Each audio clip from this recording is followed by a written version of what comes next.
રાજકોટમાં સહકારી મંડળીના નામે વળતરની લાલચ આપી છેતરપિંડી મામલે બી ડિવિઝનના પીઆઈ જીઆર ચૌહાણે માહિતી આપી છે. આ અંગે તેમણે જણાવ્યું હતું કે આ કેસમાં આરોપી પરેશ સોલંકી અને પત્ની નીરુબેન સોલંકીને પોલીસે ઝડપી પાડ્યા છે. આરોપીએ 80 જેટલા રોકાણકારો પાસેથી 68 લાખથી વધુ રૂપિયા ઉઘરાવ્યા હતા. તો આ મહિલા સહકારી મંડળી હોવાથી મોટાભાગના રોકાણકારો મહિલાઓ હોવાનું તપાસમાં ખુલ્યું છે.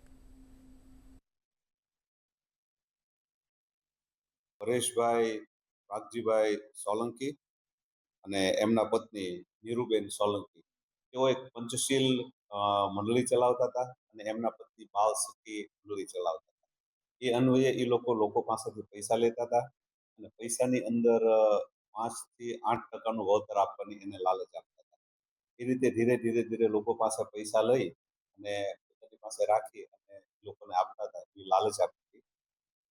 ત્યાર પછી ઘણા સમય આ લોકોએ રાહ જોઈ પણ પૈસા પાછા ન આપતા દિનેશભાઈ સોલંકીએ ફરિયાદ નોંધાવેલી અને જે તે સમયે ફરિયાદની અંદર 54 લાખનું ચીટિંગ કરેલાનું નોંધાયેલું હતું.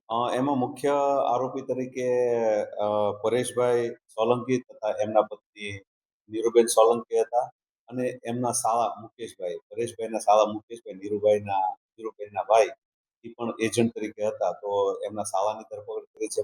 એને રિમાન્ડની માંગણી કરી છે. 24 કલાકના રિમાન્ડ મેળવ્યા છે. એની પાસે કઈ સંપત્તિ છે એ સંપત્તિની વિગત મેળવી છે.